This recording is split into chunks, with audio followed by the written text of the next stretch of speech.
ayé ayé ayé o ayé dohun àìní ìtumọ̀ o. Àwọn tó wá ọ kò rí ọ ayé, àwọn tó rí ọ kò mọ̀ ọ́. Ẹ jẹ́ fi gbogbo ilé tó kù lẹ̀. Ayé di nǹkan tí ò nítumọ̀ mọ́. Ìbá má ṣe pé ayé dohun àìnítumọ̀ ni. Ẹ̀gbin oníyọ̀rọ̀ kí àwọn kan jáde kan ní wọ́n yìnbọn wọ́n pa ọba.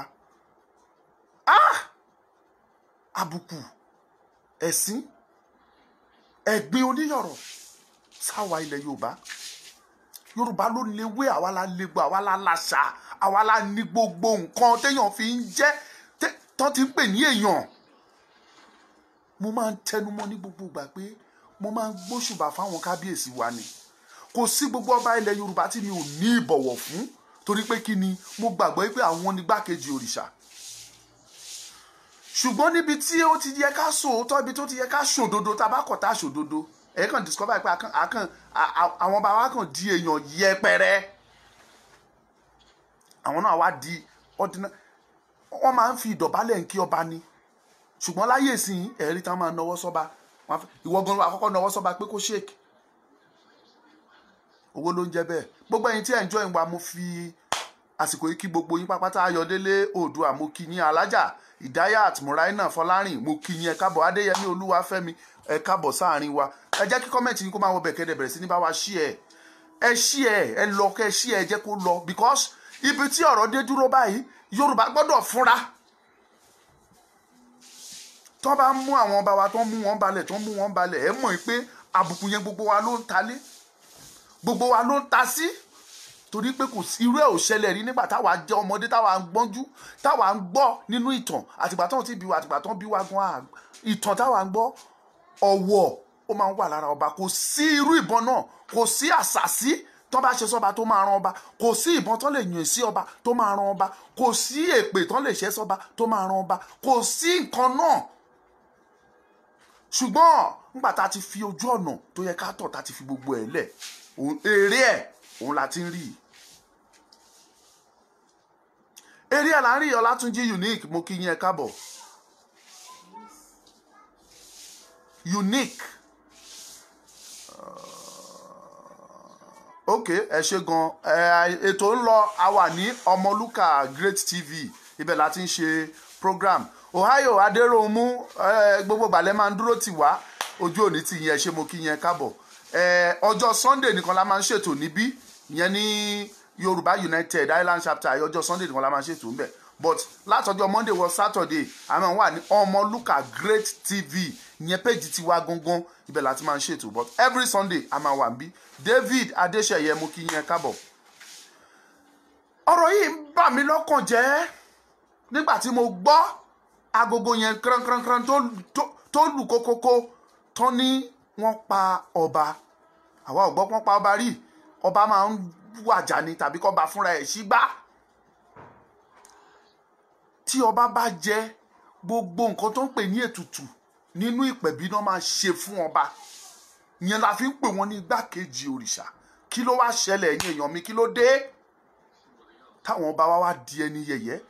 Ìtorí pé o ti lówó, wà wá jáde, wà náwó sọ́ba, wà ṣèkì ọba, àti dọ̀bálẹ̀ kí ọba wá di ìṣòro. Bẹ́ẹ̀ ṣe ń dọ̀bálẹ̀ tẹ́ ń kí àwọn ọba wa, tẹ́ ń nà, táyà yín kanlẹ̀ fún wọn, agbára ń kún agbára wọn ni.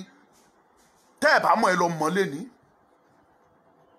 Ẹ ń fi kún agbára tí Ọlọ́run fi fún wọn ni. Ẹ ṣí ẹ mẹ́sẹ̀jì ẹ jẹ́ kó lọ. Ṣùgbọ́n a ti wá mú gbogbo nǹkan nílẹ̀ Yorùbá ti dorí ẹ̀ kodò.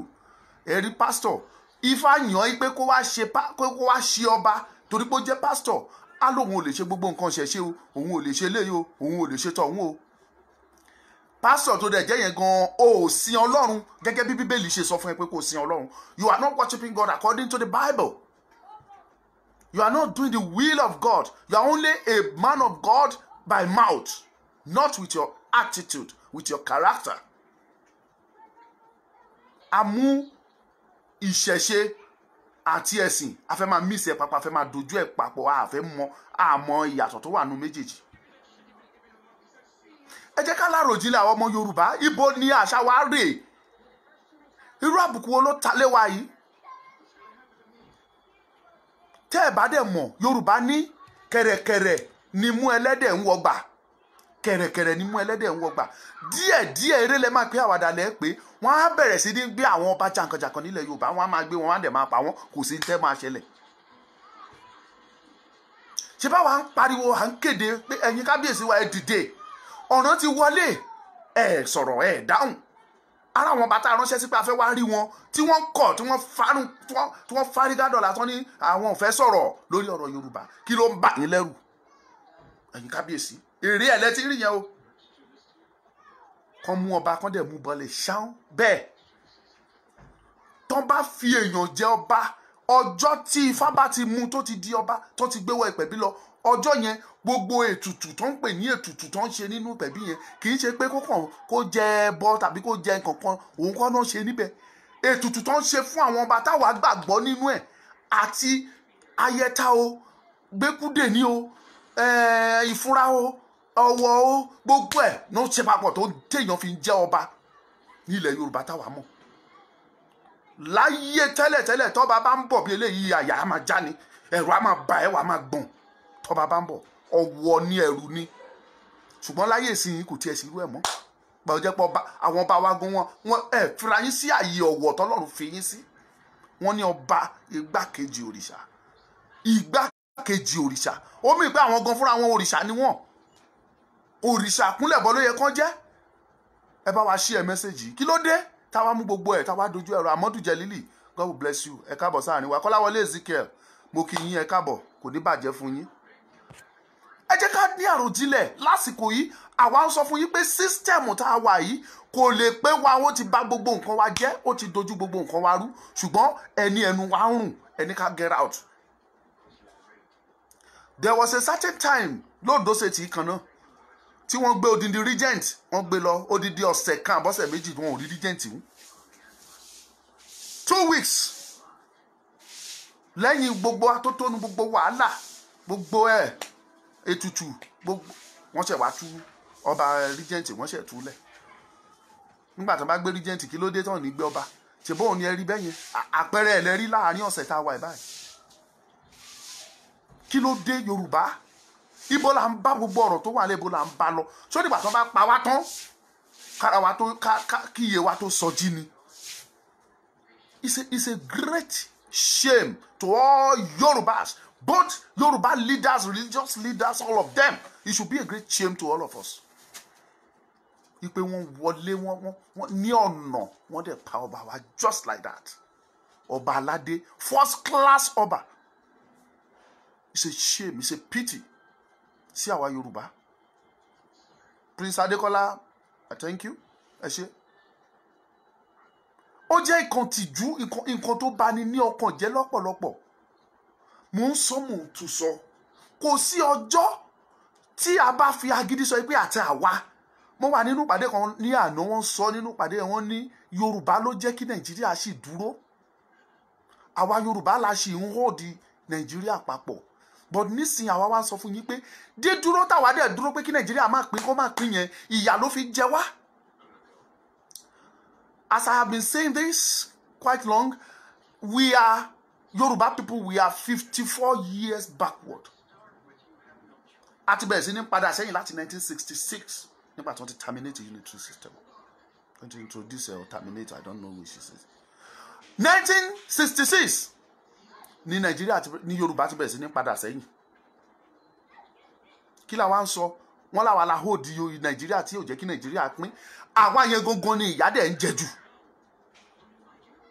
Nothing favors us in the southwest. Kò sí kankan tó ṣe tó kàn tiẹ̀ tí a lè sọ pé wọ́n ṣe eléyìí ó bu ikùn ilẹ̀ Yorùbá. Kò sí. Kò sí. Kàkà tí ó máa fi pé wá, kàkà tó fi máa pọ́n wa lé, ó ń bu àbùkù bá ilẹ̀ Yorùbá ní ara ẹ̀ lẹ́rí tó ṣẹlẹ̀ yẹn. Ọba aládé, first class ọba.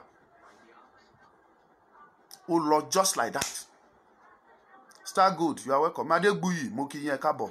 Emmanuel Amao, ẹ ṣé, àdúpẹ́ lọ́wọ́ yín. Ẹ bá wa share ní kókó. Ẹ jẹ́ káwọn èèyàn wa kan gbọ́, káwọn kábíyèsí wa kan gbọ́. Ẹ dìde ẹ̀yin ọba. We are your subject. Àwa wà lẹ́yìn yín bí ike ni. Ẹ lè dìde dúró, ẹ má jẹ́ kán sanwó fún yín. Tó bá jẹ́ torí owó tẹ́ ń gbà, lẹ ṣe fẹ́ sòótọ́, lẹ ṣe fẹ́ dúró lórí ọ̀rọ̀ yìí pé tí àwọn èèyàn yín ní kókó tó bá jẹ́ torí yẹn ni ẹ̀yin má jẹ́ kó sanwó yẹn fún yín kẹ́ wá wò bí ebi máa pa yín kábíyèsí. Ẹ dìde lórí òtítọ́. Kùránì sọ, Bíbélì sọ, Ifá gan sọ. Àwọn tó mọ̀ nípa Ifá bíi kan sọ fún mi bóyá Ifá ò sọ bẹ́ẹ̀. Ipe ẹ wádìí òtítọ́, kẹ́ mọ̀ òtítọ́, kẹ́dẹ̀ ṣòtítọ́ kó òtítọ́ lè gbé yín ró. Ṣùgbọ́n àwa akọ̀ amú òótọ́ àfẹ́sọ́ à ń dorí òótọ́ yẹn à ń dorí ẹ̀ kodò. Share this message. Mr. Gold yóò gbọ́ nǹkan tó ń lọ rárá. So ẹ jẹ́ ká fi bẹ́ẹ̀ lẹ̀. I don't want to mention any name, but wọ́n pa first class ọba àti ìmọ̀ bóyá wọ́n ti sọ fún wa pé àwọn Fúlàní ló pa, àwọn ló ń kidnap àwọn èèyàn. Gbogbo ọ̀nà yẹn is deadly. Kí ló dé? Kí ló ṣẹlẹ̀ táwa Yorùbá tó já wa gan ní ìdààmú ara wa, àwa gan ní ìṣòro ara wa. Ṣé bá ti ń sọ ti pẹ́ ẹ̀dá sí ni? Aṣọ atẹnumọ́ ní bàbá atẹnumọ́ ní kọ̀kọ̀ pẹ́ yìí kábíyèsí ẹ máa dìde. Ìkékeré lẹ́rí yẹn o, màrìwò lẹ́rí ẹ̀jí ìrẹ́gùn o, wọ́n ṣẹ̀ bẹ̀rẹ̀ ni. Mo ti sọ́rí ìpè their plan, wọ́n ní plan. Gbogbo àwọn ọba náà ní plan lé lórí. Gbàtọ́ bá ti yanjú àwọn ọba tán, wọ́n bẹ̀rẹ̀ lórí àwọn leaders lóríṣiríṣi. Wọ́n bẹ̀rẹ̀ lórí àwọn religious leaders. Gbàtọ́ bá ti kọ́ńkà gbogbo wọn, tán ti capture wọn. Wọ́n kúkú ti mọ̀ pé àwọn politicians wa pátápátá nílẹ̀ Yorùbá ẹrú ni wọ́n. Ẹrú làwọn ní tiwọn. Kò sí nǹkan tán lè ṣe. So ìtàn need lọ́wọ́ àwọn politicians need wọ́n mọ̀. Tó bá ti fún wọn lówó, kán ra lé fún wọn sí Dubai, kán rà sí London, kán rà sí Miami fún wọn ní Florida, ó ti parí.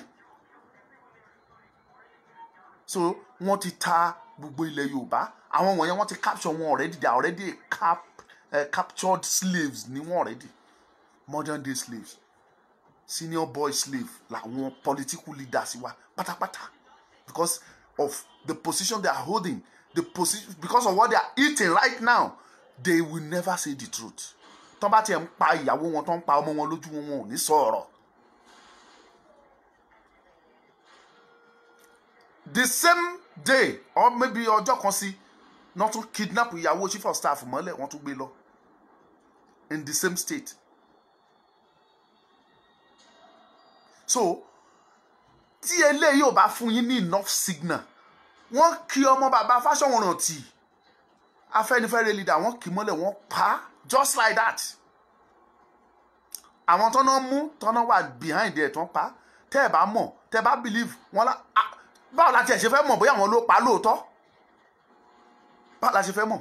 Àwọn Fúlàní la gbọ́ pé pa ọmọ bàbá Fáṣọ̀wọ̀n tí. At the end of the day, kí ló ti bẹ̀ jáde?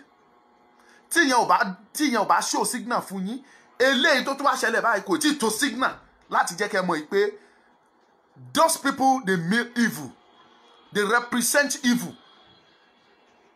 They don't care who you are, they will kill you. Tí àyè yẹn bá yọ sílẹ̀ fún wọn pa ẹ́, they don't want to know who you are. They has no respect for life. What are we talking? À ń sọ fún wa, àti sọ, Koiki ti sọ, AY Citizen sọ, Erelu ti sọ, èmi tí mo ń pariwo yìí sọ, Dara Talk Show ń sọ, Hamilton ń sọ, Mayegun ń sọ, Bàbá Èkìtì ń sọ, Bàbá Àròpọ̀ Ire ń tẹnumọ́ lójoojúmọ́, Mákọ́sì ń sọ, gbogbo wa la ń tẹnumọ́ tá à ń pariwo ẹ̀. Gbẹ̀du ipe ẹ̀yin ọba wa ẹ dìde fún wa, àwa wà lẹ́yìn yín bí ike, ṣùgbọ́n ọ̀rọ̀ wa ẹ̀yin gbá ni, nígbà tán yín àgbàdo sẹ́yìn gbá, ó fẹ́ lọ ni, kò sí tọ́rọ̀ yẹn já mọ́. Ẹ wo mi ì fẹ́ stay long lórí programu ilé ni, because ó jẹ́ n tó ń bani lọ́kàn jẹ́ lọ́pọ̀lọpọ̀. Ẹ jẹ́ fi nọ́mbà tẹ́ máa pèsè síbẹ̀ kẹ́ contribute.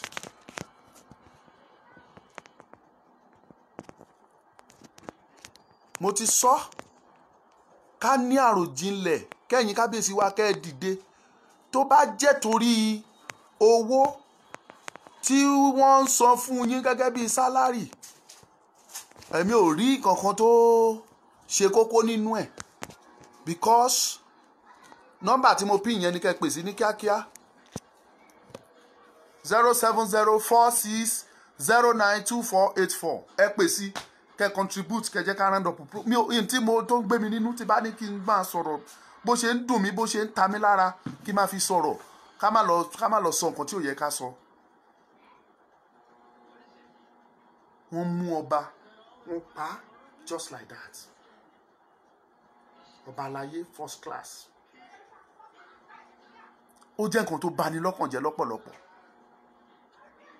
Imagine láyé ìgbà táwa wà kékeré, ìtàn tá a gbọ́ ni wípé ọba bá ń lọ tẹrùtẹrù tọwọ́tọwọ́ lọ́ba fi ń rìn. Kí ló dé? Kí ló ń ṣẹlẹ̀? Ẹ̀yin kábíyèsí, ẹni tó bá kọ̀ tí òṣòótọ́ ó di dandan, ẹni tó bá lóun fẹ́ gbé sípò ìkà bá ìkà náà la bá lọ, ipa ìkà ló máa tẹ̀ tọ̀ lọ.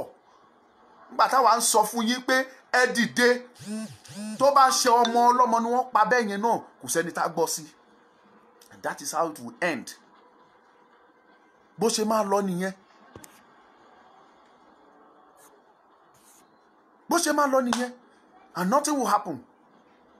Kàkà instead kí gbogbo wa jókòó ká bára wa sọ òtítọ́ ọ̀rọ̀.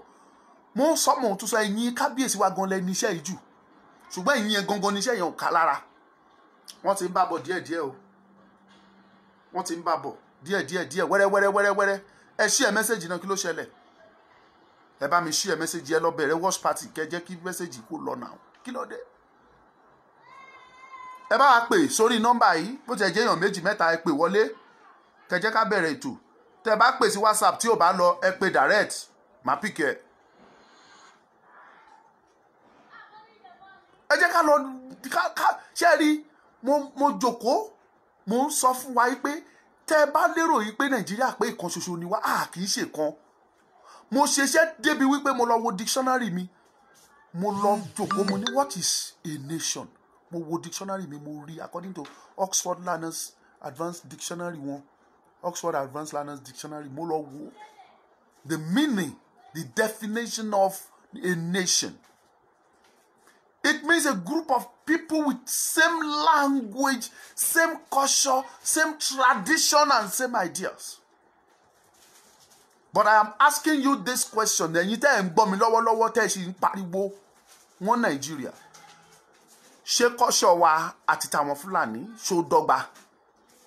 Ṣé èdè wa àti tiwọn ṣó dọ́gba? Ṣé idea tiwa àti tiwọn ṣó dọ́gba? Ẹ lọ wo nínú dictionary, ẹ wo nation, kẹ́ lọ wo definition ẹ, kẹ́ sọ fún mi bóyá mo parọ́. Ẹ jẹ́ ká lárò jinlẹ̀. Ìṣe tán fi ń ṣe wá, ọ̀nà tán fi ń yẹ̀yẹ́ wá nílẹ̀ Yorùbá, ó bani lọ́kàn jẹ́ lọ́pọ̀lọpọ̀. Tẹ́yin ò bá kà sí, ẹ̀yin kábíyèsí wa tẹ́ ẹ bá kà sí lọ́dọ̀ ti yín, ó ń dùn àwa. Ìyẹn la fi ń sọ fún yín pé ẹ jẹ́ ká ẹ dìde fún wa. Ẹ̀yin kò ló yẹ kó ṣáájú ìjà yìí. Ẹ̀yin ló yẹ kó wà níwájú, káwa tì yín, ká tẹ̀lé yín lẹ́yìn. Kẹ́ ẹ wo ẹ̀yìn kẹ́ sọ pé mo láwọn ọmọ lẹ́yìn tó pọ̀. Àwa dẹ̀ ṣetán láti fi yín lẹ̀. Tẹ́ bá ti lè ṣáájú ìjà yìí fún wa. We are ready to support you. We are behind you. Kábíyèsí. Kò sí ọjọ́, kò sí magic tó lè mú kí Nàìjíríà dáa. Mo ń sọ, mo ń tún sọ. Quote me anywhere. Tí ẹni bá kúrò ńbẹ̀, another person bọ̀ ńbẹ̀ tó tún máa worst ju ẹni tó wà ńbẹ̀ lọ. So Nàìjíríà ò lè dáa láíláí, kò sí nǹkan tó lè mú kó dáa. Thank you Tijani Muftau, Fúnkẹ́ ọmọ Ọlá Òṣèbìkan. Ẹ ṣé mo dúpẹ́ lọ́wọ́ yín. Ẹ bá wa pè wọlé ká gba ìpè bíi 2 àbí 3.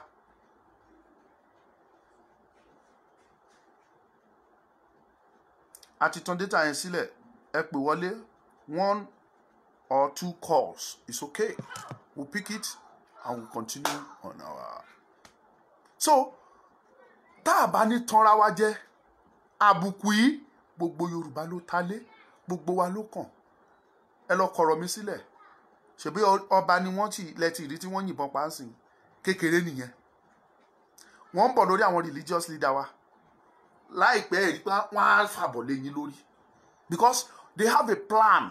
Yorùbá ni ò láròjinlẹ̀, àwa là ní plan kankan torí nǹkan tá à ń jẹ. Wọ́n sọ gbogbo ẹ̀yin tẹ́ pera yín ní religious leader. Àsìkò tí yín bọ̀, wọ́n á mú yín. Because ẹ má rò pé Ọlọ́run kan fẹ́ dúró síbi kan tó fẹ́ gbà yín. Ọlọ́run ò lè gbà yín torí ẹ ṣèfẹ́ Ọlọ́run gan, ẹ ṣèfẹ́ Ọlọ́run. If you believe God is coming to save you, if you think God will save you, you are deceiving yourself. Gbogbo ẹ̀yin religious leader pátápátá ẹ ṣèfẹ́ Ọlọ́run. I'm not judging you, but níwọ̀n bá táwa rí nínú Bible ẹ ṣèfẹ́ Ọlọ́run. You are not following what the Bible says. ẹ ṣèfẹ́ Ọlọ́run. Òfin kankan kò kọjá fẹ́ràn ọmọnìkejì ẹ gẹ́gẹ́ bí ara ẹ. Wọ́n dẹ̀ ń pa àwọn èèyàn ẹ, wọ́n ń pa àwọn iye kan ẹ. You cannot say anything, you cannot do anything, and you are in a position of power to talk. You cannot do anything. Ṣé o ṣèfẹ́ Ọlọ́run nìyẹn ni? O ṣèfẹ́ Ọlọ́run. Yes. Nígbà tó bá dọjọ́ yẹn, tó bá jẹ́ lótìtọ́ àtòdodo, Ọlọ́run padà bọ̀ wá ṣe ìdájọ́ ayé. Tó bá dọjọ́ ìdájọ́ yẹn, Ọlọ́run á sọ pé mi ò mọ̀ ẹ́ rí, máa lọ. A ní ẹnu lẹ fi ṣe tèmi, ọkàn yín ó jìnnà sí mi. Ìtọ́lọ̀ máa sọ fún yín nìyẹn. Because kò sí nínú yín tí ò mọ òótọ́ tó wà nínú ọ̀rọ̀ yìí tá à ń sọ yìí. Gbogbo ohun tá à ń tẹnu mọ́, ẹ share message, gbogbo ohun tá à ń tẹnu mọ́ tá à ń sọ yìí, gbogbo yín lẹ mọ̀, ṣùgbọ́n ẹ kọ̀ ẹ sòótọ́. And God is going to ask you. Ọlọ́run máa bi yín. Gbogbo ẹ̀yin ọba tẹ́ ẹ mọ òótọ́ tó wà nínú ọ̀rọ̀ yìí, tẹ́ ẹ kọ̀ tẹ́ ẹ sọ, Ọlọ́run máa bi yín.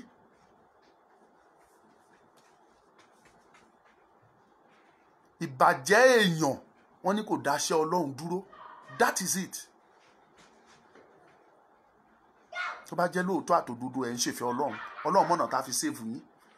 But èmi sọ fún wa, mo dẹ̀ ń tún sọ, mo dúró lórí òtítọ́ mi, mò ń sọ yí pé àti ẹ̀yin religious leader wa tẹ́jọ́ lórí ẹlẹ́sìn, ìbá ṣe Christian, ìbá ṣe Muslim, àtẹ̀yin kábíyèsí wa gbogbo, àtẹ̀yin leaders, ẹ̀yin àgbàgbàgbàgbà nílẹ̀ Yorùbá, àtẹ̀yin political leaders, gbogbo yín pátápátá ìbínú Ọlọ́run bọ̀ lórí yín. Tẹ́ ẹ bá ti change, tẹ́ ẹ bá ní àròjinlẹ̀ pé lótìtọ́ àtòdodo yín tí àwọn èèyàn wá sọ pé ń fẹ́, ó yẹ ká tẹ̀lé.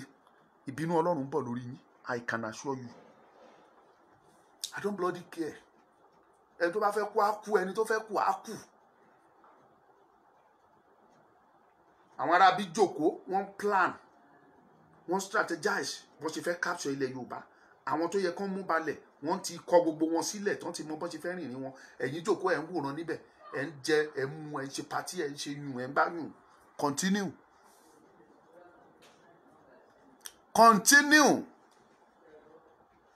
Ọlọ́run fọwọ́lẹ́rán ń wò yín níran.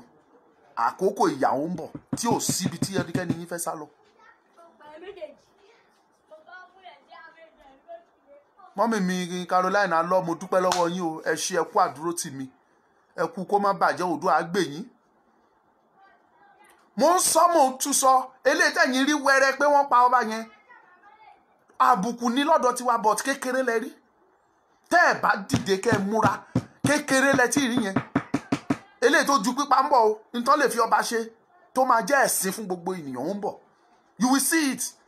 Àfi kẹ́ dìde kẹ́ jẹ́ ká gbára wa ń sìn, ká yára wa kúrò lára wọn, ká má bá wọn ṣe mọ́, kó ní kálukú dánmú ìyá ìgbé káwọn máa ṣe tiwọn lọ́tọ̀, ká máa ṣe tiwa lọ́tọ̀. Àjọ gbọ́ èdè ara wa ni.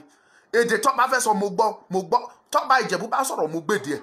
Tó bá Ẹ̀gbá bá sọ̀rọ̀ Aláké mo gbèdè ẹ̀. Tí ọba Èkó bá ń fọ̀ mo gbèdè ẹ̀. Tí Èkìtì bá ń sọ tiẹ̀ mo gbọ́. Tí ọba ìlú mi bá ń sọ, ìlú mi ṣáà ni mo gbọ́. Bí ti kálẹ̀ ń sọ mo gbọ́. Àjọ gbọ́ èdè ara wa ni. Ẹ jẹ́ kájọ jọ dúró láyé ọ̀tọ̀, kájọ máa dá tiwa ṣe. Ẹ ṣé jàre David Adéṣeyẹ, ó ní àrókò. Àrókò gidi ni. Àrókò ńlá lẹ rí yẹn tẹ́ ẹ bá mọ̀. Ipe kò sí kan tẹ́ ẹ já mọ́ o. Kò sí tẹ́ ẹ já mọ́ o. Òun náà sọ fún yín tẹ́ ẹ bá mọ̀. Gbà táwa wà ní kékeré, tá bá ń gbọ́tàn àwọn ọba, inú wa máa dùn. Wọn lórí adé, orí adé, orí adé, kábíyèsí, ọba, ọ̀ṣìn. Ṣùgbọ́n báyìí ńkọ́, gbogbo ẹ̀ ti dojúrú, ó ti dorí kodò. Kò sáṣẹ lẹ́nu ọba mọ́, kò ságbára lọ́wọ́ ọba mọ́. Gbà tó jẹ́ pé ọba fúnra ẹ̀ gan kò mọ ìlànà tó tọ́ àti ìlànà tó yẹ mọ́. Ẹ gba ibi tó tọ́ tó yẹ kẹ́ gba, ẹ gbà mọ́. Mo júbà o, mi ò rí ọba fín, ṣùgbọ́n ó ń dùn mí, it pains me. Báwọn ará bí ṣe rí àwọn ọba wa fín, ó bà mí lọ́kàn jẹ́. Ṣùgbọ́n ẹ̀yin kábíyèsí gan fúnra yín, ẹ̀yin lẹ kóra yín, tẹ́ni kan rí yín fín, ẹ̀yin lẹni kan yẹ̀yẹ́ yín, ẹ̀yin lẹni kan fi yín wọ́lẹ̀. Torí pé kí ni, ẹ̀yin fúnra yín gan ẹ̀ fi ara yín sí ààyè ọ̀wọ̀ tó tọ́ tó yẹ kẹ́ fara yín sí. ẹni tí ó níyì jù tí àwọn èèyàn ń bọ̀wọ̀ fún jù nílẹ̀ Yorùbá gẹ́gẹ́ bí àṣà òun ni àwọn ọba. Òun la ṣe ń pè wọ́n ní gbákejì òrìṣà. Ẹni tó bá jẹ́ gbákejì èèyàn àṣà dandan èèyàn náà ló máa jẹ́. Tá bá sọ pé èèyàn dẹ̀ jẹ́ gbákejì òrìṣà ó di dandan òrìṣà náà ni. Òrìṣà lọ́ba. Wàá rí ọba bí ilé àyà á máa já wàá máa gbọ̀n ìbẹ̀rù pé yes ọba ń bọ̀ ọba ń bọ̀ ọba ń bọ̀. Òun ni àwọn ọba wa máa ń ní lára. Ọba ọdún kan lọ́hùn tí mo ṣì ọmọdé gidi ni mí tí kábíyèsí ìlú mi bá fẹ́ kọjá báyìí máa oríkàlùkù wá bẹ̀rẹ̀ mọ́lẹ̀ ní jí wá díjú ẹ wá díjú bí ilé wá bẹ̀rẹ̀ mọ́lẹ̀ wá máa pariwo òdí o orírì ẹkùn òkè orírì ẹkùn òkè wá máa pariwo wá bẹ̀rẹ̀ mọ́lẹ̀ wá máa sa ọba yẹn kó má bàa sí nǹkan tá a ṣe é. That is the tradition, that is the culture, that is the power behind àwọn ọba wa. But where are all those culture and traditions? Ibo ni gbogbo ẹ̀ wọ̀ lẹ́ni. Mo gbọ́ ìtàn ọba tó fẹ́ fi ìbínú gbá èèyàn ní àbàrá pé kẹ́niyẹn kó gbẹkú.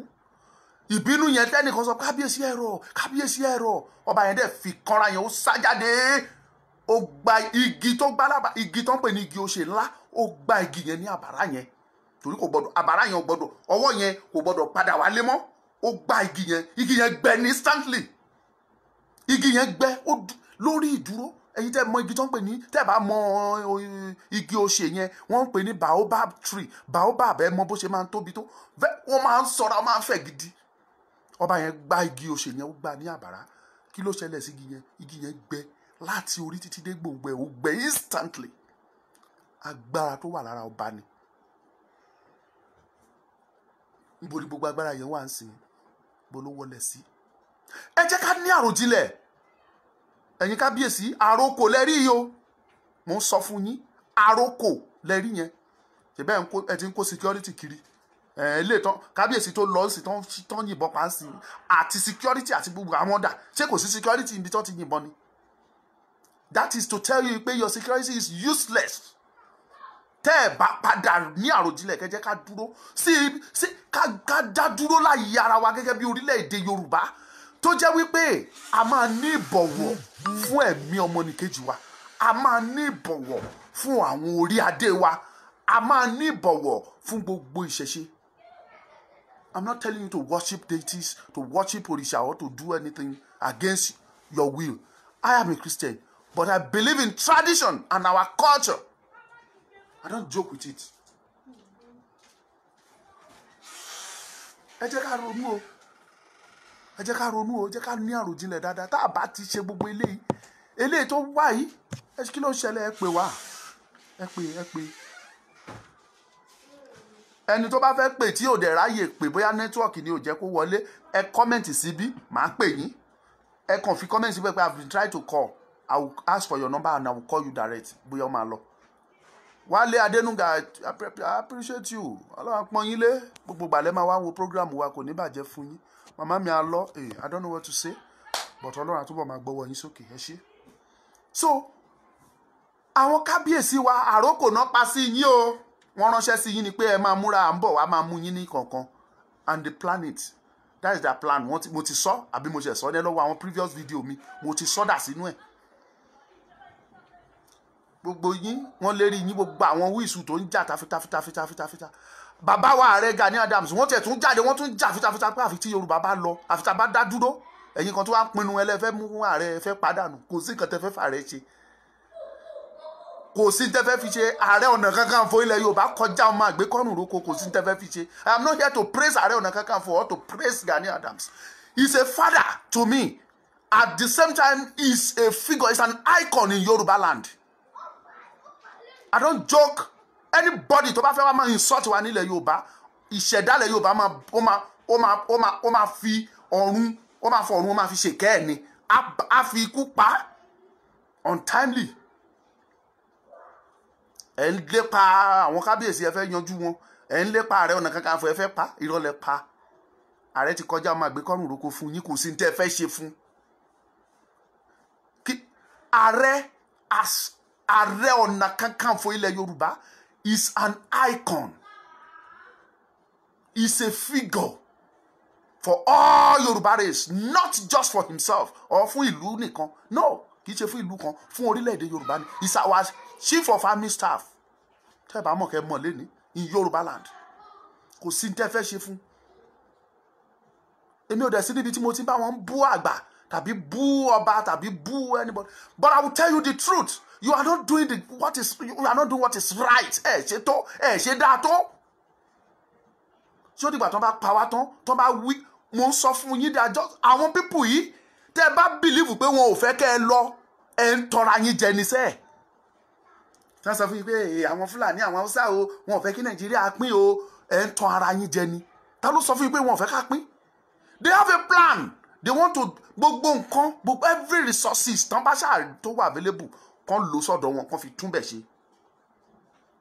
So that tá bá pín tán, wọ́n á ti cripple ilẹ̀ Yorùbá. Already we have been crippled.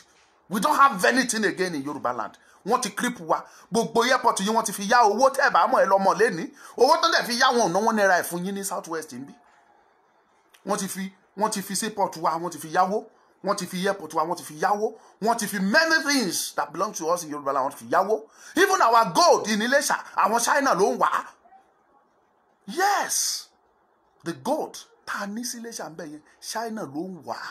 Ọmọ onílẹ̀ gan tó bẹ́ẹ̀ lọ́bẹ̀, wọ́n á yanjú ẹ̀ dànù ni. What are we talking? Tẹ́ bá lérò pé wọn ò fẹ́ ká pín, irọ́ ni o. Wọ́n fẹ́ o. Tọ́n bá fẹ́ ká pín, wọn ò ní máa fi owó, wọn ò ní máa yáwó lójú méjèèjì kó máa fi tún nọ́ọ̀tì ṣe. Mo ń bọ̀ lórí Lai Muhammed níjọ́ kan, bóyá ọjọ́ tí bá máa ṣíwèé ìrántí kan Lai Muhammed àti Fẹ́mi Adésínà. Ọjọ́ tí bá máa ṣíwèé ìrántí kan yẹn, ọjọ́ yẹn lẹ máa sọ pé kan lọ ẹ lọ gbé bọ̀bọ̀ yẹn gbé kẹ́ wá tì mọ́lé. Ṣé bó kú sọ pé social media o fẹ́ ṣe social media bill. Go sọ̀hún. Ọmọ àlè oníṣẹ́ aláìmá pera ẹ̀ lọ́ máa lè. Ìran ẹ wọ́n ń jẹ ìyà. Wọ́n maltreat ìran ẹ, wọ́n marginalize ìran ẹ, inú ẹ ń dùn.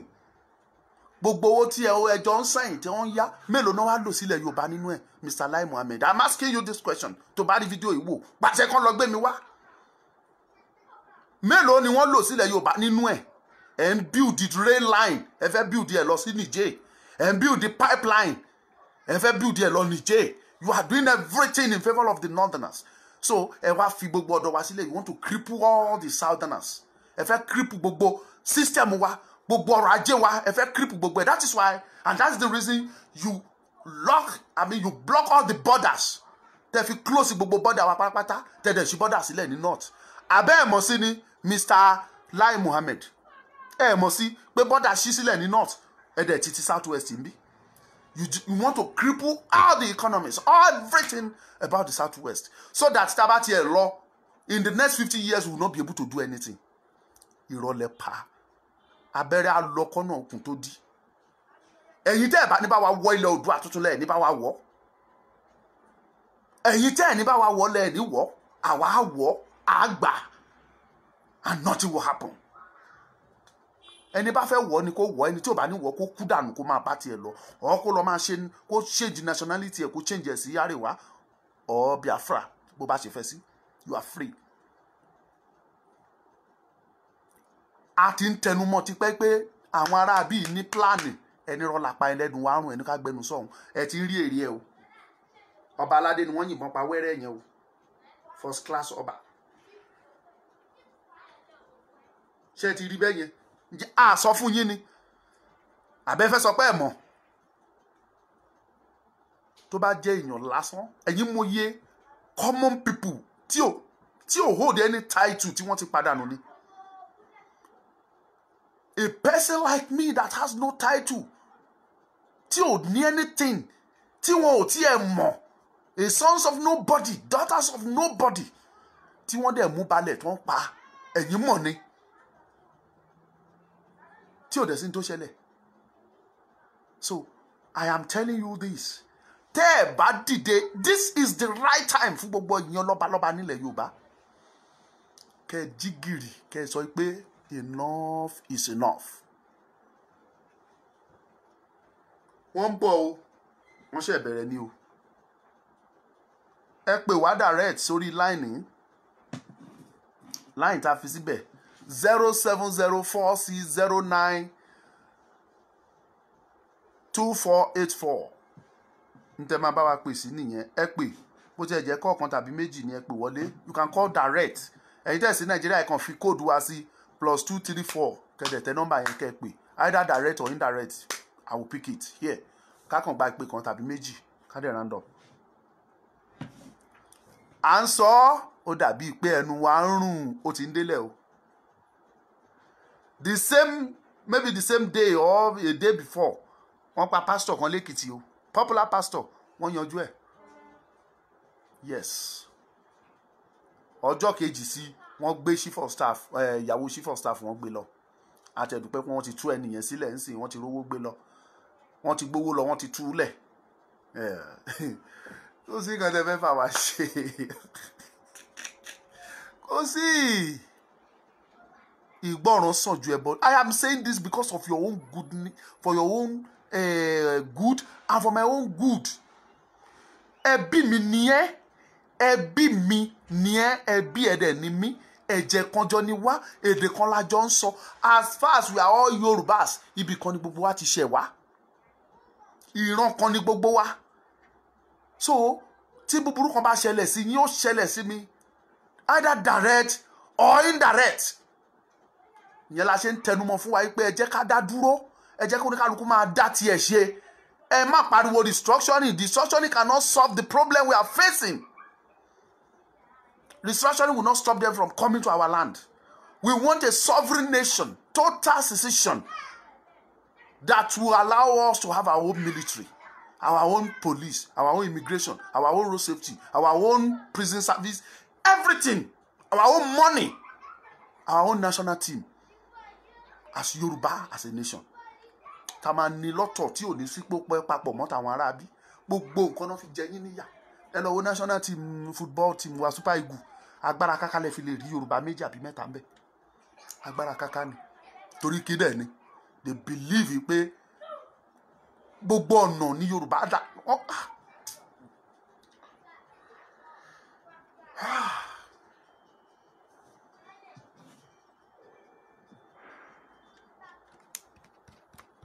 Bluetooth mode. Ẹgbọ́n sókè.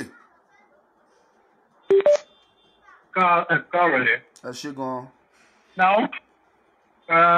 Mr. Túndé ló sọ̀rọ̀. Okay.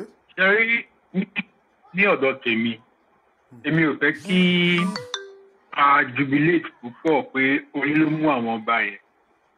Ṣùgbọ́n because ẹ bá wo nǹkan tí Dr. Abadia sọ níjọ́sí, ó ní àwọn olórí ni àwọn púpọ̀ ìfẹ́ mú wọ́n tó di pé wọ́ wọn ní 2021. Wọ́n dẹ̀ ti ń try ẹ̀. Ṣùgbọ́n nǹkan tó ń dùn èmi ni pé Ondo wọ́n fi ń ṣe plan wọn, wọ́n try ẹ̀ pé sample wọ́n fi ń try ẹ̀ lé Ondo.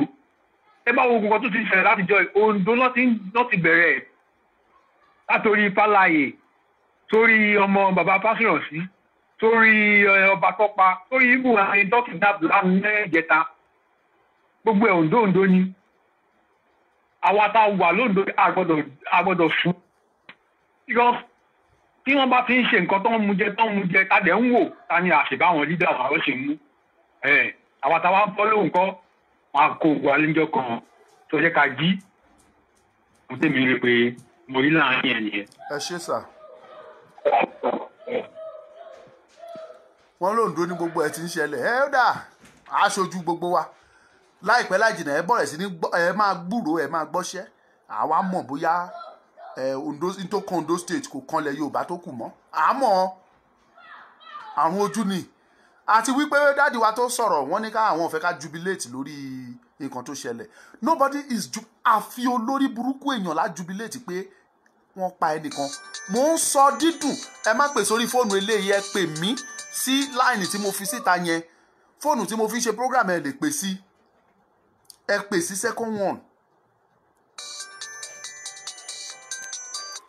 Nọ́mbà tó wà níbí ni kẹ́ ẹ pè mí sí 07046092484 ní kẹ́ ẹ pè sí.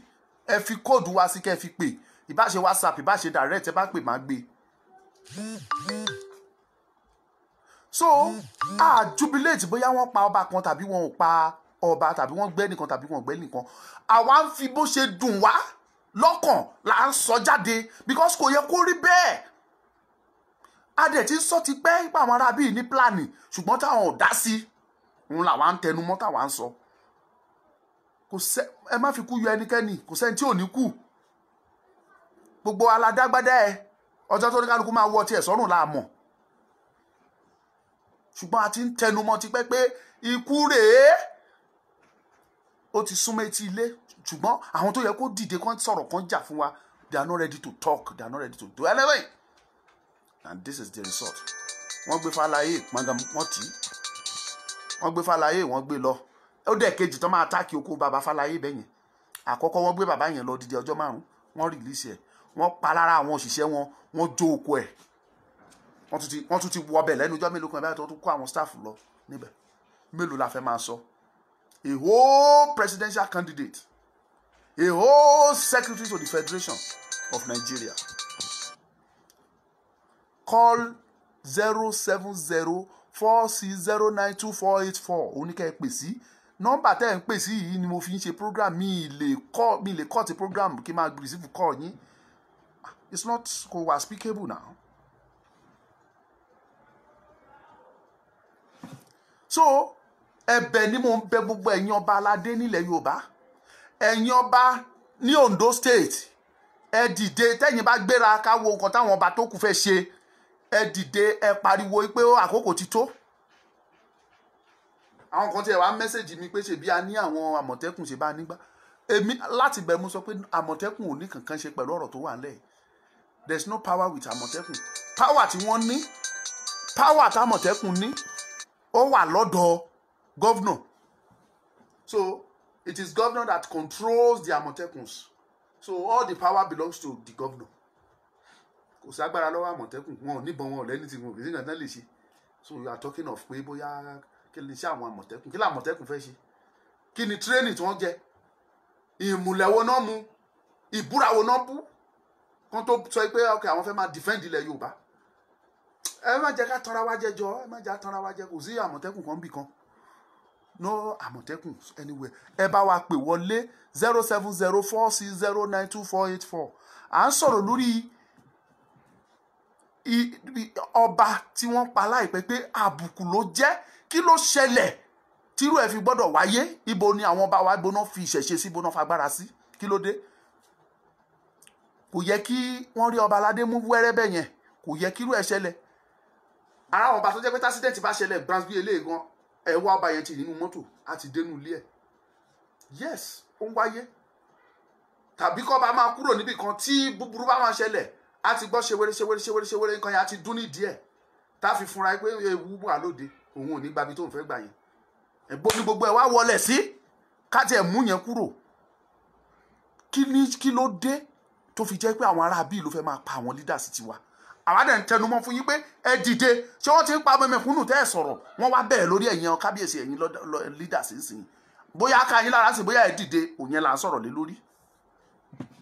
Ẹni tó bá sì fẹ́ pè wá kó pè, a fẹ́ round up program mi lè sọ́jú yẹn lọ́mọ́ lé ní 07046092484.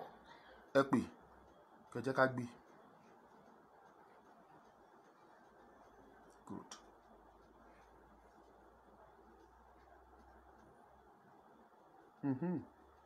Ibi la ní kẹ́ pè sí látẹ̀kan tẹ́ ń pè wá sí nọ́mbà tá a fi ń ṣe kínní. Hello, bàbá mi. Ẹgbọ́n sókè à ń gbọ́ yín. Ẹ má bínú jàre, nọ́mbà yín ti bí ẹ mo fi pè yín, má bínú jàre. Ó ká mi lára mo ṣe pẹ́ níwọ̀n. Mo kọ̀ọ̀kan ọmọ orí kan kọ́ gbé jáde ni. Ẹ kú iṣẹ́ takuntakun. Ẹ kú iṣẹ́.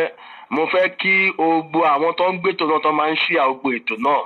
Gbogbo aláwọ̀ àjọ ń ṣe. À ń kí yín pẹ́ ṣe ọgbọ́mọ Oòduà, ọgbọ́mọ ilẹ̀ Yorùbá. Ọ̀rọ̀ mi ò pọ̀ bẹ́ẹ̀ náà ni gẹ́gẹ́ bí bàbá kan ṣe pé ká má jubilate. Jubilate wọ́n disgrace ilẹ̀ Yorùbá, àwa Yorùbá. Wọ́n tún wá disgrace àwọn ìṣẹ̀ṣe. Kí ni pé mi ò gbọ́ rí pé ọ̀pá ọba lọ́jọ́ mo ti jáde ayé. Mi gbọ́ rí. Ṣé ń gbọ́ mi? Mi gbọ́ rí. So àwọn pípẹ́ èdè kéré wọ́n fi try ẹni tó lẹ́yìn tí kò ti wọ́ọ̀kì bẹ́ẹ̀ yẹn wọ́n sì ń bọ̀. Ṣùgbọ́n gbogbo wa ń sìn àwọn wèrè ń sìn àwọn tó ń má bọ̀ ọba ààbò wọn but wọ́n dákẹ́ àmọ́ tó kàn ṣe ń gbọ́ mi à ń pariwo kò sọ́dọ̀ bẹ́ẹ̀ ṣe so ẹ ṣe gan kò ní kí n dá sí pé ọkọ̀ disgrace ìṣẹ̀ṣe wa ni. wọ́n yẹ̀yẹ́ wa nílẹ̀ Yorùbá. ọlọ ojú tì mí dé mi ò tẹ̀lé proud ọlọ́dọ̀ òyìnbó mọ̀ ó ti wà ní street. òyìnbó wa ní ẹ̀yọ́ bá tẹ ní kíní dé. sẹ́mọ̀ tó ṣẹlẹ̀ kò kàn mí kò kàn mí làwọn Yorùbá máa ṣe títí tọrọ ẹ̀ fi máa kàn wọ́n. àwọn Yorùbá ti wá mọ owó ju àwọn tó ṣòwò gan lọ àpàtàn tó tiẹ̀ yé mi. tọ́ bá fẹ́ sọ̀rọ̀ báyìí wọ́n á ní Ondo state ni wọ́n á ní kò kan Ọ̀yọ́ state á ní kò kàn wọ́n Ọ̀ṣun á ní kò kàn wọ́n Ògùn á ní kò kàn wọ́n Èkó á ní kò kàn wọ́n Èkìtì á ní kò kàn wọ́n. ó jẹ́ ó ń bọ̀ tó ṣẹlẹ̀ nìyẹn. ó bọ̀ àwọn ládẹ́ẹ̀dẹ́. wọ́n á ní kò kàn pé Èkó ti ṣẹlẹ̀ kò kan Ondo kò kan Ọ̀yọ́ adẹ̀ni wọn Nàìjíríà ok ẹ wò gbà tí Mr. Kuri kì í ṣe àwọn tí wọ́n jẹ pósì ní Èkó èmi ń tèmi tí ará Yorùbá mi máa tọ̀ yọ̀ tó bá jẹ pósì lẹ́kọ̀ọ́ èmi orúkọ tó bàdé bẹ́ẹ̀ but àwọn náà ṣe the right thing ṣé ń gbọ́ mi ipe ok ọmọ orúkọ àwa sèkò ń sìn ẹ wá jẹ gọ́fúnà ọmọ Yorùbá kan náà ni wa èmi orúkọ tó bàdé bẹ́ẹ̀ ṣùgbọ́n tẹ bá ṣe right thing tẹ túbẹ̀ ṣe tẹ ṣe dáadáa iye ò mí pé nǹkan oṣù Yorùbá kan náà ló gbọ́ wa ṣé ń gbọ́ mi àbẹ́mi náà tí wọ́n yẹ pé bí alẹ́kọ̀ọ́ mo wá sí Oǹdó ẹ̀dẹ̀ fi mi jẹ oyè ń bẹ̀ yẹn kó jẹ ṣé the right thing a lè máa kọ́ra pé àwọn tó wá ti Òṣogbo wọ́n wá sẹ́kọ̀ọ́ wọ́n wá kó mátà bọ̀ tá a bá ti ṣe the right thing a ṣe the right thing náà ló fa gbó so gbà yẹn pé olè yẹn ti pọ̀ jù ìmídẹ̀ sì ń bọ̀ ẹjọ́ ogbó àwọn tó bá wọn ẹjọ́ ẹ máa ṣọ́ra Ọlọ́run máa fi dáadáa bo ogbó yín o àtẹ̀yìn àtògbó wa. kí wàá làmọ̀ràn yín sáwọn kábíyèsí wa báyìí ìyẹn ni kókó níta torí ẹgbẹ́ tó kọ́ nìyẹn kí ni àmọ̀ràn yín sáwọn ọba. ìmọ̀ràn náà ni pé a máa pín ni solution náà ni pé ká máa dira ká máa múra but àmọ́ tí ìwé mi sì ń fẹ́ wá lé wá dira but àmọ́ the right person. so the best one ni pé ká máa dira 2023 kò sọ election kò sọ ohun mọ́ à ń lọ ni no go back. ẹ ṣé bàbá mi Ọlọ́run adúró tì yín Ọlọ́run adé dúró ti gborí ogbó àwọn tá à ń fẹ́ ire fún dáadáa Ọlọ́run nípa gbogbo wa ẹ ṣé gbọ́ bàbá Rókà a máa sọ̀rọ̀ lẹ́yìn ìṣẹ́gbọ́ ó dàbọ̀. bó ṣe rí gẹ́lẹ́lẹ́ gbọ́ yẹn tá a bá ní kò kàn wá àwa Yorùbá àríra wa bí ìkan èmi ni mò ń rí wa pé kan ni wá Ọ̀yọ́ a máa sọ pé nǹkan tó ṣẹlẹ̀ l'Ondo State ò kàn wọ́n Ògùn á ní kò kàn wọ́n Ọ̀ṣun ní kò kàn wọ́n ó ń bọ̀ àwọn ládẹ́ẹ̀dẹ́ bá a ṣe nígbà yẹn nìyẹn o gẹ́gẹ́ bí tàn tá a gbọ́ tó fa ègún tí a ó lẹ̀ tó gún fún gbogbo ilẹ̀ Yorùbá níta ìgbésẹ̀ tá a gbé nìyẹn kò kàn wá yìí la ṣe títí táwọn British fi wọ ilẹ̀ Yorùbá tán fi gba ilẹ̀ Yorùbá o tó bá jẹ́ pé a joyè pé ó kàn wá ní tó kàn ẹ́ kàn mí kò sí ni àwọn British ò ní agbára àti wọlé Yorùbá mo gbọ́ nínú ìtàn tí bàbá wa Professor Banji Akíntóyè tó sọ mo gbọ́ dáadáa olóyè àmì tí Ìbàdàn ní lásìkò yìí olóyè àmì tí Ìjẹ̀bú ní olóyè àmì tó wà lẹ́kìtì olóyè àmì tó wà lóṣogbo olóyè àmì tó wà lẹ́gbàá olóyè àmì tó wà lẹ́kọ̀ọ́ káàkàkàkà kiri ṣùgbọ́n tí gbogbo wọn pápátá tó ní kálukú kọ etí ikún sí gbogbo nǹkan tó ṣẹlẹ̀ at the end of the day kí ló ṣẹlẹ̀ àdẹ̀rù wọn ìgbà tó tún fẹ́ fi wálẹ̀ wọ́n tún fi wá hábì kan pé ká máa ṣerú fún wọn náà ń bẹ̀ ibẹ̀ láwa títí dọ̀la àwa wá sọ fún pé ẹ jẹ́ ká gbára wa ojú ti là ká kúrò ẹ̀yin kan kọ̀ ẹni rárá ìwò pápá ìwò nà. ó lérè kò sí dábàá ṣe tí ò lérè àwa ń sọ pé àbùkù tó fi kan ilẹ̀ Yorùbá yìí ó ti tó gẹ́ ẹ dìde ẹ jẹ́ ká dìde ká jà ká gbára wa tá a bá gbára wa sílẹ̀ kò sí kankan tí bá a ṣe máa bá lọ nìyẹn mo sọ mo ní wọ́n ní plan wọ́n ti ń execute plan wọn díẹ̀díẹ̀ o wọ́n ti ń execute ẹni tó fi joyè lẹ́kọ̀ọ́ Ìyábọ̀ Grace ẹ ṣe ẹni tó fi joyè lẹ́kọ̀ọ́ tó lóun jẹ sẹ́ríkì gbogbo Fúlàní lẹ́kọ̀ọ́ ó ti sọ jáde ó lọ́mọ òun àtòun fúnra wọn láwọn lè contest á contest fún gọ́vùnà lẹ́kọ̀ọ́ and I can assure you táwọn arábí bá ti support ẹ wọ́n á declare as winner ẹ lọ kóòtù kẹ lọ máa ṣẹjọ́ kò sí ní tá ṣẹlẹ̀ á lọ́dún mẹ́rin à pé tó bá lọ́dún mẹ́rin yẹn tán tún lóun fẹ́ ṣe second term á tún ṣe fáàtì ló sọ fún yín mo ti sọ sẹ́yìn àbí mi ti sọ ni mo ní àsìkò ń bọ̀ tó jẹ́ pé chairman local government àwọn láfúnra wọn nominate ẹ̀ fún yín kò dẹ̀ sí tẹ́ máa ṣe á jẹ́ chairman yẹn councillor Fúlàní á jẹ́ Hausa á jẹ́ nothing will happen governor wọn á yàn wá fún yín kò sí ní tá ṣẹlẹ̀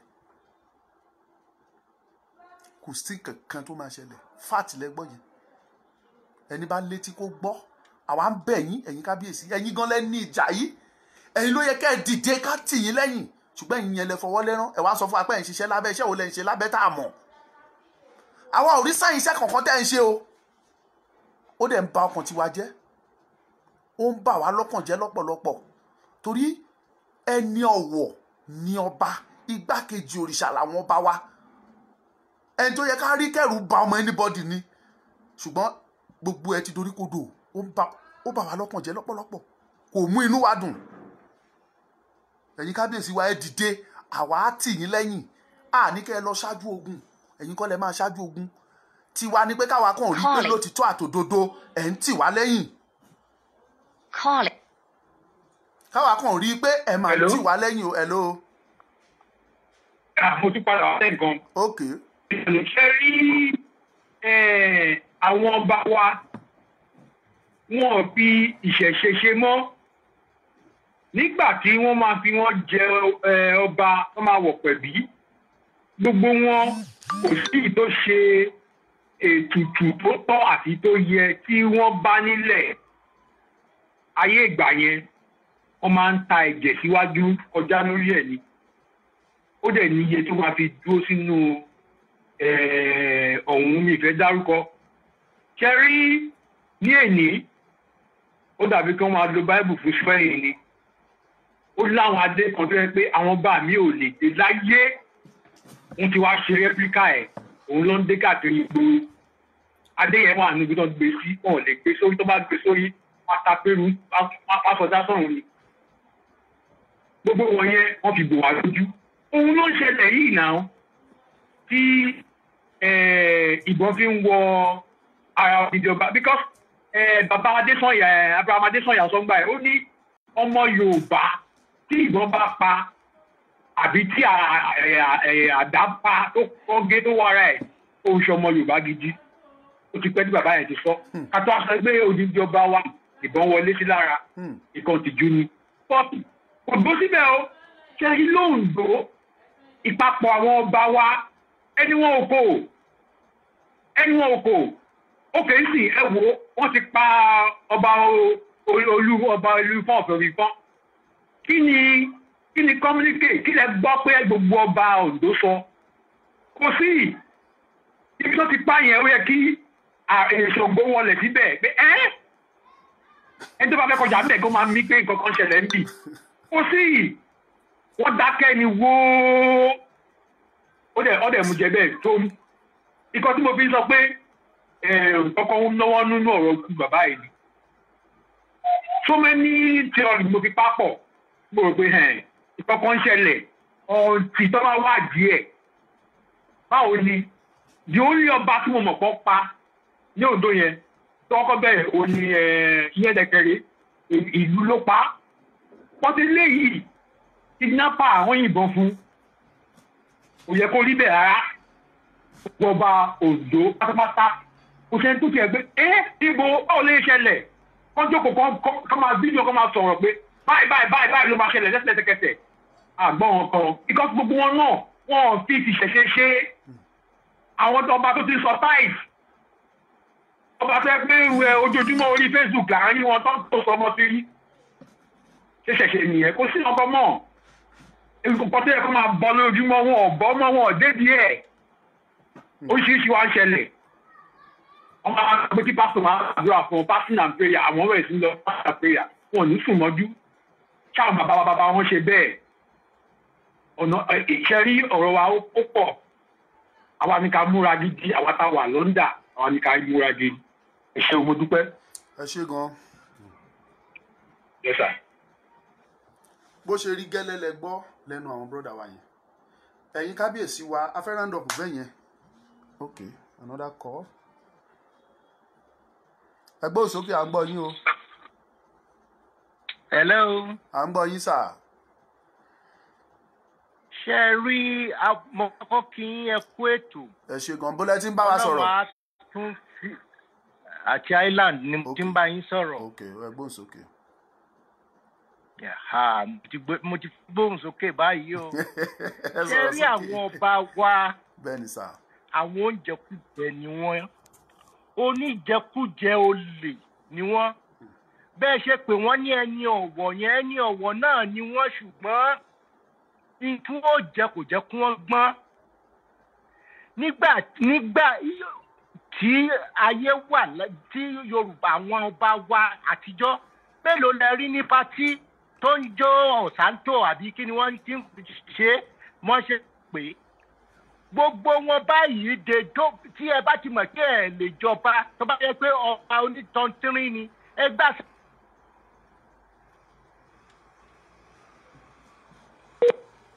Calling. ẹ ní sùúrù ẹ jẹ́ kí dájú sọ̀rọ̀ náà. ẹgbọ́n sókè sà. pọ̀ jù nínú àwọn ọba wa. So for that reason ọba tó bá ti bá lágbo tó ti ń jó kọ́kọ́ lọ jó àfin ẹ̀ náà kó wá Ṣàngó ẹ̀ tó bá fẹ́ dé sí. They are so silly that wọ́n bí àwa gan tá a wà ní ìlú òyìnbó wọ́n à ń bínú. Báwo ni ọba ṣe lè máa jó ẹ wá pe àwọn ọmọ ọlọ́mọ àwọn ọmọ tẹ́ ẹ lè bí ẹ wá pè wọ́n ságbo ẹ̀yin dẹ̀ bímọ tiyín ẹ wá ń wúwo lè. Ṣé 2023 ẹgbà kò sí election mo ti kọ̀wé lórí Buhari mo ti kọ̀wé lórí Tinubu Buhari iṣẹ́ ní Ọlọ́run ìkà ni mo mọ Buhari ju Tinubu gan lọ okay but ìkà nígbà tí Buhari wà ní sójà kẹ́tọ́ rí Yorùbá nínú kábínẹ̀tì ẹ̀ nígbà tó wà ní jọ́sì lè rí Yorùbá tó bá wà á jẹ́ pé lieutenant tó wà ibi tó bá máa gbé ẹ sí bí ìgbà tó gbé ẹ sí redundant ní ṣe lè rí Ìgbò lè rí Ìgbò nígbà tí Buhari wà ní GOC ní Jos ẹ má kí ojú mi èmi ni mò ń sọ ilé ẹ̀yìn hill station ló wà ní Jos as a GOC. Ṣé rí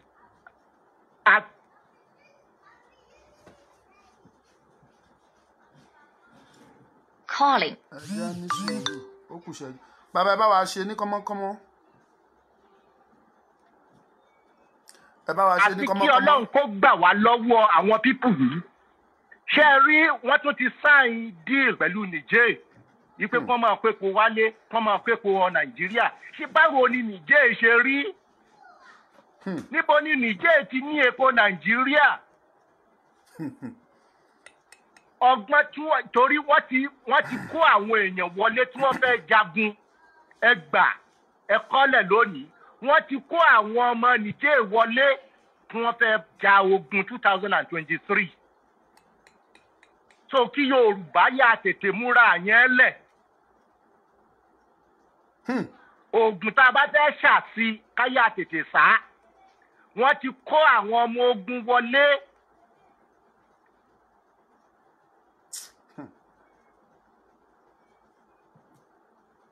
Calling.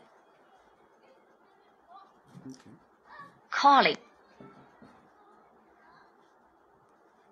Wọ́n ní lockdown wà tí ọmọ Haúsá tí wọ́n wá ń túùpù káàkiri east south iṣẹ́ wo ló wà ní east tí wọ́n fẹ́ ṣe iṣẹ́ wo ló wà ní south tí wọ́n fẹ́ ṣe gbogbo àwọn Boko Haram tí wọ́n release gbogbo wọn ni wọ́n ti dà síta sí south àti east nítorí pé wọ́n fẹ́ ja ogun yìí 2023 ẹ múra lẹ̀ Yorùbá because if not Ọlọ́run tún ní jẹ́ ká ṣe ẹrú again o ẹ gbà mú oye sọ fún yín. ẹ ṣeun sà dúpẹ́. Ọlọ́run á wà pẹ̀lú wa. àmín ẹ ṣé gan sà. all right. Bàbá wa náà bá wa sọ̀rọ̀ láti orílẹ̀-èdè Ireland lọ́hùn-ún mo kí màmá mi Ayọ̀ Brown àwọn náà ti darapọ̀ mọ́ wa lórí ètò ẹ ṣé mọ́mì àbíyamọ tòótọ́ kò ní bàjẹ́ fún yín sísítà mi Focus Nigeria mo kí yín o ìgbà gbogbo ni wọ́n máa ń dúró tì wá wọn ò fi wá lẹ̀ wọ́n ní kò séwu lẹ́gbẹ̀rún ẹ̀kọ́ pé ẹ máa nìṣó. Mo kí yín ní tí àtòrí ẹ̀gbẹ́tò ìwá ni wípé kí ló ṣẹlẹ̀ kí ló dé sáwọn ọba aládé wa tí wọ́n fẹ́ máa fi wá ṣe yẹ̀yẹ́ nílẹ̀ Yorùbá tí ọba aládé dẹni tó ń pa jẹ́gúrẹ́ bígbà tó ń bá pa ìdìyẹ. Ó jẹ́ nǹkan ìbànújẹ́ fún ọkàn wa. Ẹ gbọ́n sókè. Hello, ẹ máa sọ̀rọ̀ à ń gbọ́ yín. kábíyèsí ìmọ̀dá. À ń gbọ́ yín ẹ sọ̀rọ̀ à ń gbọ́ yín. Ok, lórí program tó ń sin yẹn ni. Ẹ máa sọ̀rọ̀ à ń gbọ́ báyìí kí lẹ fẹ́ sọ. Kò ní bàjẹ́ à ń gbádùn yín. Ẹ ṣé gan. Ṣé rí ọ̀rọ̀ tí bàbá yẹn sọ òdodo ọ̀rọ̀ ni. Gbogbo tẹ bá wo gbogbo ìkúnná sí kò sí tẹ́lẹ̀ ní rí àwọn mọ́là yẹn. So wọ́n ti múra. Ó kí Ọlọ́run gbà fún Yorùbá náà. Àwọn ọmọ kásìrà wọn lẹ́yọ̀kan. Àwọn tá a pè níbi bàbá ẹnu wa ẹnu wọn òkú àtẹnujẹ ti pa tí wọ́n jẹ́ àtẹnujẹ. Wọ́n tí wọ́n jẹ kọ̀jẹ́ kọ́ gbọ́n. Àwọn náà tara ìtì wa. So kò ní bàjẹ́ o. Ẹ ṣé o. Yes. Tó ṣókí báyìí lọ́bẹ̀ oge ní tí mo fẹ́ kí gbogbo wa ká sọ̀rọ̀ lé lórí ká ronú sí ni wípé kí ni ìpinnu àwa ọmọ Yorùbá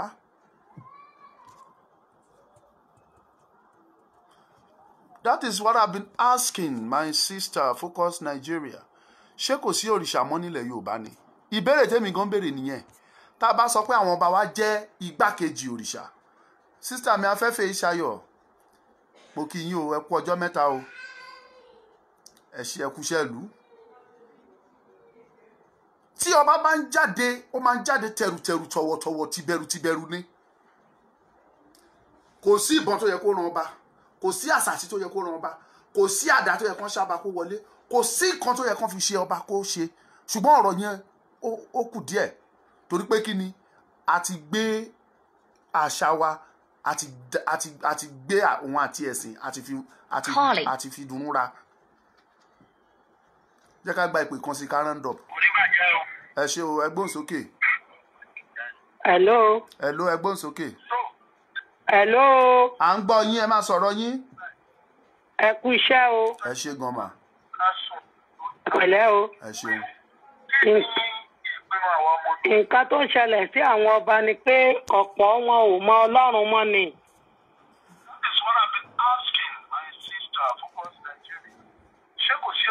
Ẹ bá wa pa ilé tẹ́ fi ń bọ nísàlẹ̀ yìí, ẹ bá wa pa.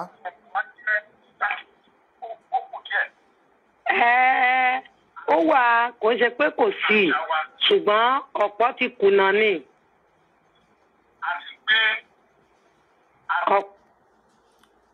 Ẹni tó wá fẹ́ pè wá ẹ pa ilé tẹ́ bá fi ń sọ̀rọ̀ nísàlẹ̀ a lè gbọ́ méjì ẹ lè máa gbọ́ yẹn kẹ́ tó máa gbọ́ wa ń bí kára dẹ̀ tó so kó wá pín sọ́nà mẹ́ta a ní rí jù báyìí lọ o torí pé kí ni àwọn ọmọ Yorùbá à ń sọ pé gbogbo bọ́n ṣe ń ṣe wá inú wa ò dùn ẹ jẹ́ ká dá dúró níbi tá a ti gbọ́ èdè ara wa tá a ti mọ àṣà ara wa tá a ti jọ ní àṣà kan mo ti sọ ṣáájú kó tó di pé ẹ̀yin tẹ̀sẹ̀ wọlé mo ní láti lọ gbé dictionary mi mo ń wò ó. I want to know the meaning, the definition of a nation. So, ẹgbẹ́ dictionary kẹ́ wò ẹ rí i pé ó sọ wípé a group or a certain of people that has the same language, the same culture, the same tradition and the same idea. That is what we know to be a nation. Ṣùgbọ́n àwa dẹ̀ ń sọ wípé Nàìjíríà jẹ́ nation. Ọ̀nà wo la fi jẹ́ nation? Ṣé èdè wa ṣá ní èdè kan ni? Ṣá ní idea kan ni, ṣá ní culture kan tá ní tradition kan ni. Never.